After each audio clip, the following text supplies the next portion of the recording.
My mother stole my inheritance. Then she kicked me out of the family before I could ask for it back. And then this happened.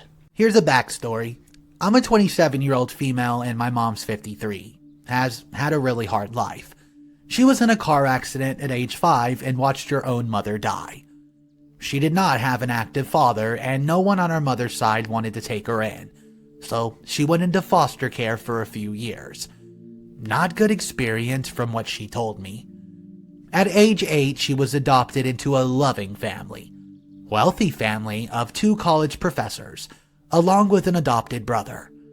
She had a hard time adjusting and made a lot of bad decisions, and basically ran away in her late teens.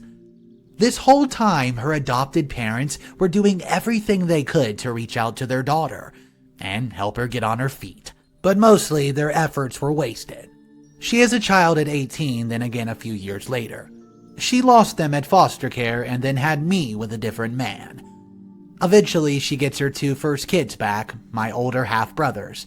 Has me, marries twice again, and has 2 more kids, my 2 younger brothers. In total, she has 5 children. 4 boys with me, the middle girl, who grew up very, very poor, with her mother always gone or bringing back strangers to party, leaving me to raise the youngest 2. We would visit our grandparents, mom's adopted parents, for holidays and special occasions. But with my mother's strained relationship with them, we weren't able to visit as much as we kids would like. My childhood was shitty to say the least. That being said, I loved my grandparents dearly, and they loved us kids back. And as much as they struggled with my mother, they were nothing but loving towards her, from what I understood. The thing about my grandparents is that education was very important to them.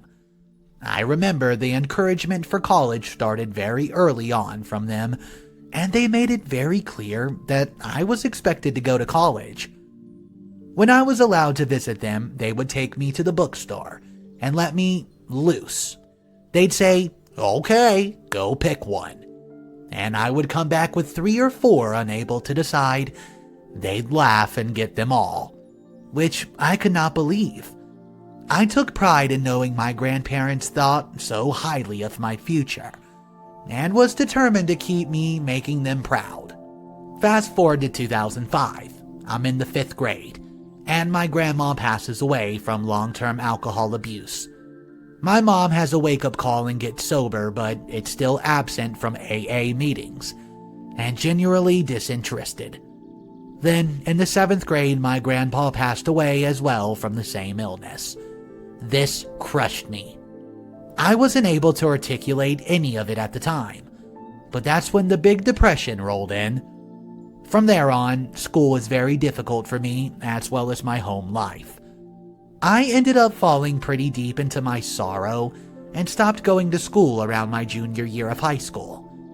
After a breakthrough, I decided that I had to get the hell away from that house, and ultimately moved out at age 17 to a bigger city about 45 minutes away.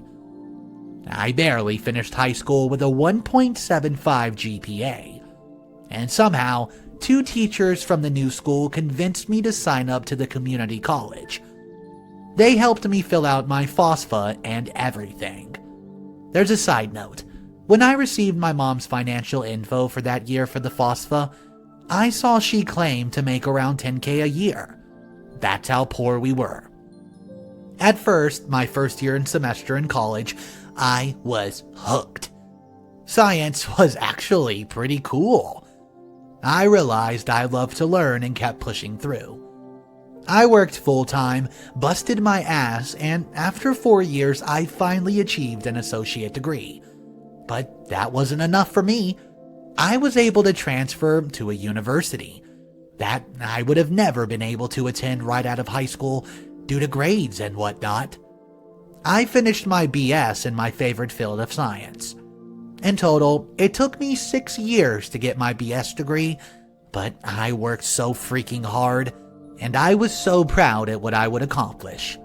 Keep in mind, during my whole college career, my mother was characteristically absent and dismissive of what I was doing. When I was in my early 20s, still at community college, She packed up her and my baby brothers and moved 5 hours up north. I did not have a car and could not come see them at all, hardly. I was upset by this, of course, but that did not matter to her. She eventually moved back a couple years later. Anyways, I graduate college with $40,000 in college debt. Not so bad compared to most, I always thought. I knew that I would have to work hard to accrue the debt to get where I wanted in life. So this was a necessary burden, and I've accepted that. However, things have turned in recent events in my effort to get closer to my late grandparents. I reached out to their close personal friends, let's call them the Johnsons, to get a better idea of what my grandparents were like. They were so close that the Johnsons were actually the arbiter at my grandpa's will. In conversation, it came out that when my grandparents passed away, they left the $150,000 inheritance for the grandchildren's education. However, 3 years later, around 2010, my mother came to the Johnsons and confessed to them that she blew all the education money. On what, I have no freaking idea. But I do remember her buying a 2-door sports car, our only car for a 6-person family. After Grandpa died, so I'm not sure what the rest of the purchases were. This was really upsetting for so many reasons.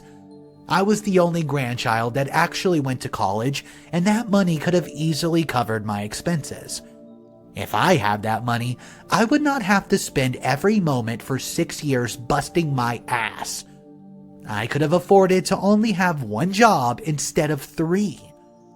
I could have spent that time studying and getting better grades or done an internship, which literally makes or breaks you in the career of my field. I wasn't able to do any of that and haven't been able to get a related job. I do have a fine job in tech that I wouldn't have been able to get without my degree. I'm plenty happy with my decision. My relationship with her was already strained, but this really crossed the line for me. I emailed her telling her I knew what she did, and she needed to pay me back. That's probably not going to happen. She owns a small business in social media, and it doesn't do great.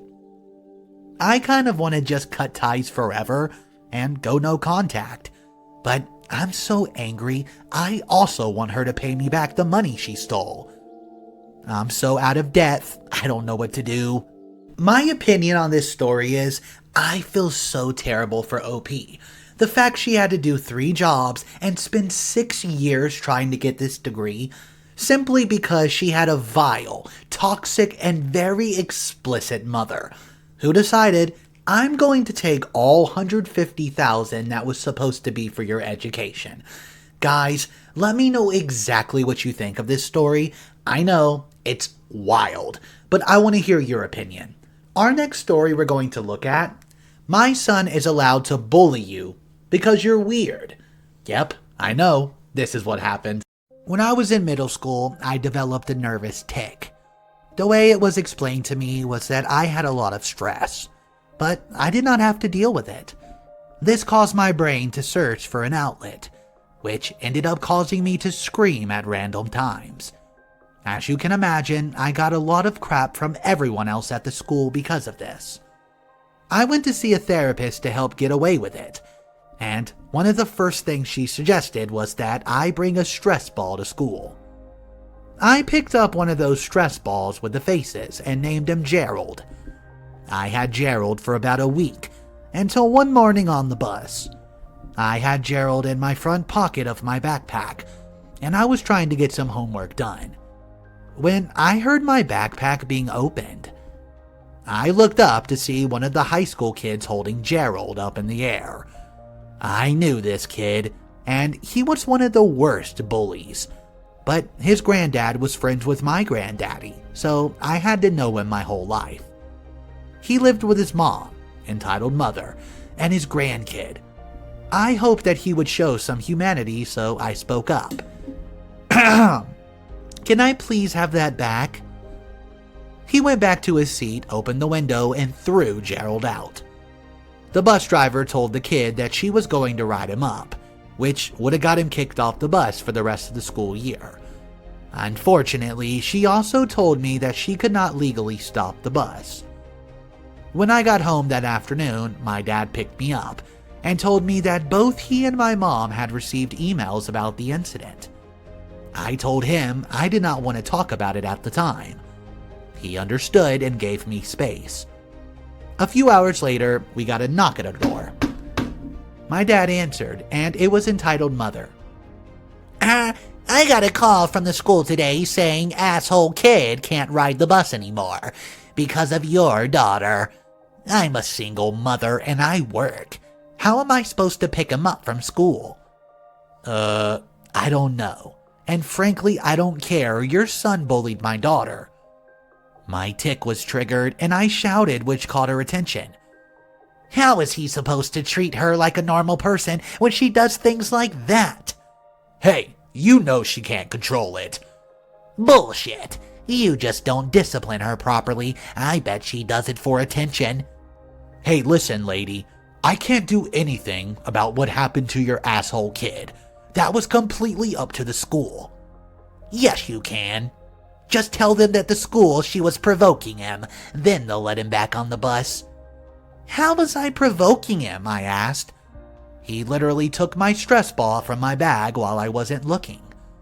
How is it fair that you're allowed to scream at random times with no consequences and you're allowed to have toys on the bus like a 5-year-old?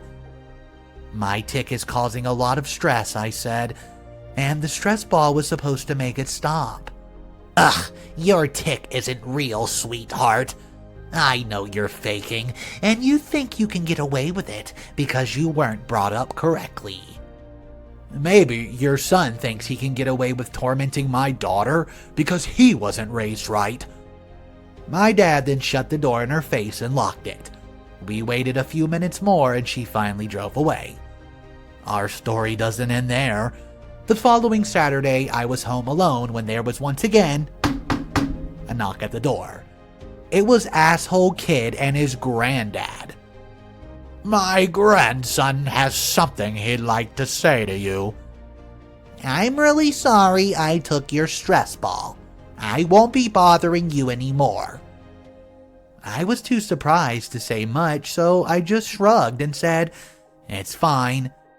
No, it's not fine. If he is his mother even bother you again, don't be afraid to call me. Granddad pulled out his wallet and tried to hand me a $20 bill. Oh, that's very kind of you, sir, I said, but the stress ball was only $5. The extra 15 is for putting up with them. He smiled. Okay, thank you, sir. The next day after church, I bought another stress ball that looked just like Gerald, and named him Gerald II. A week later, everyone on my bus was told that we could not have personal items in school. Phones, gaming systems, stress balls, because it was making other students jealous. I can't prove this, but I'm pretty sure Entitled Mother made a big deal about things not being fair, and the school decided to appease her. Guys, imagine if Grandpa did not exist to stick up for OP, and it was just the bully and the bully's entitled mother. Oh my gosh, I could not believe they wanted OP to take the fall so this bully can go back to the bus. Have you guys had any similar situations with your children or any bullying substances since you were little? Let me know in the comment section down below. I love hearing your stories. Our final story of the day is about a Karen, and this Karen demands my dog be put down because he looks scary. Yeah, that's what I said. Guys, subscribe to the channel. Here comes the final story of the day. This happened in the late 1990s when I was 9 years old. To give a bit of context so this makes sense. When I was younger, my mother rescued and rehomed animals as well as breeding for profit. One of the dogs we rescued was a pregnant Great Dane crossed with a Bull Mastiff, who delivered about 5 puppies not long after we rescued her. I can't remember if the mother had parvo or if the puppies caught it after they were born, but out of all the puppies, only one survived. a boy that we named Tiger. Anyone familiar with the temperament of a Great Dane will understand what sort of dog Tiger was. To call him a gentle giant is an understatement. He had the height of a Great Dane, standing at 28 inches tall, with the shoulder girth and weight of the bull mastiff, well over 100 pounds, with dark brown stripes all over him. To be totally honest, he looked terrifying, but would sooner lick you to death than he would growl or even bark at you. I was 9 when we moved to the town that this took place in. A small town with a church on every corner and a population of 2,000 narrow-minded people. We were a family of 4, me, my younger sister, older brother, and our mother, with our entourage of animals. 8 dogs, 2 cats, 3 horses, and a few chickens, which soon grew into a small zoo. And a family or atheists moving to a very churchy town. Needless to say, we did not fit in at school and we stuck out like a sore thumb. Now, we have to get this out of the way and on with the story. A few days after moving there, I decided to take Tiger for a walk and have a look around the town.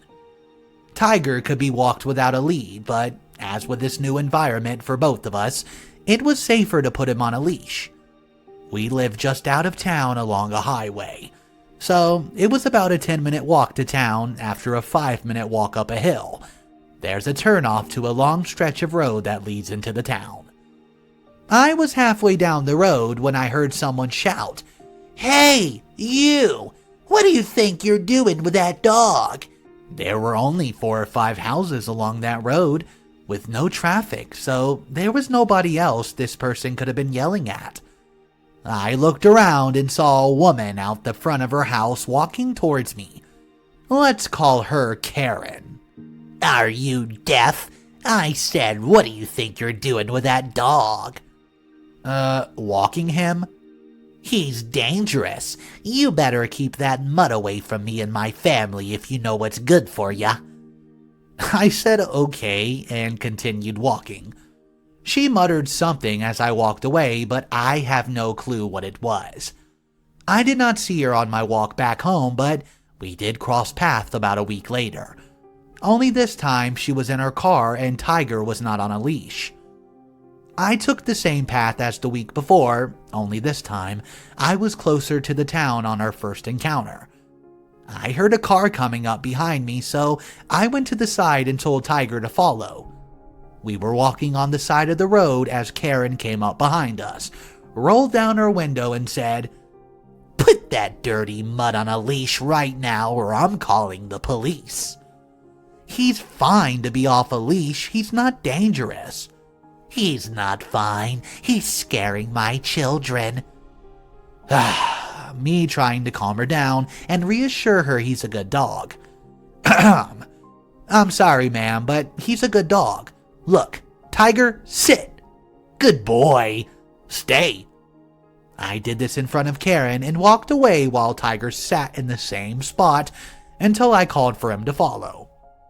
But do you think this helped settle this wild Karen? Of course not. "You better get that dog put down before he kills someone. He's scaring my children." "Your kids aren't even in your car, lady. I'm sorry, but I have to go." I continued walking to town in hopes that Karen would leave me alone, but the lunatic followed along beside us for almost the whole way, until I somehow managed to lose her by turning into a small side street. I did not have a mobile phone, so I stopped at a shop to use their phone to call my mom, just to come get me. The only way home was the road that her house was on, and I certainly did not want another encounter. I wish I could say this was the only bad encounter I had with her and other entitled people in that town, but it's not. I have so many more stories for other days. That sounds like one entitled story. What an entitled town to live in as well. I cannot believe, and let me just say, my personal opinion is OP is not the a-hole. Yeah, I can understand how some towns do have a leash law, but there was no leash law here that we know of, and also the dog was so well-mannered. The kids weren't even in the car that the Karen was saying the dogs were scaring. Let me know what you think of this Karen, and drop that Karen meter in the comments section below. I hope everyone liked this. I can't wait to read you some more stories, so subscribe to the channel and Mr. Reddito will catch you tomorrow.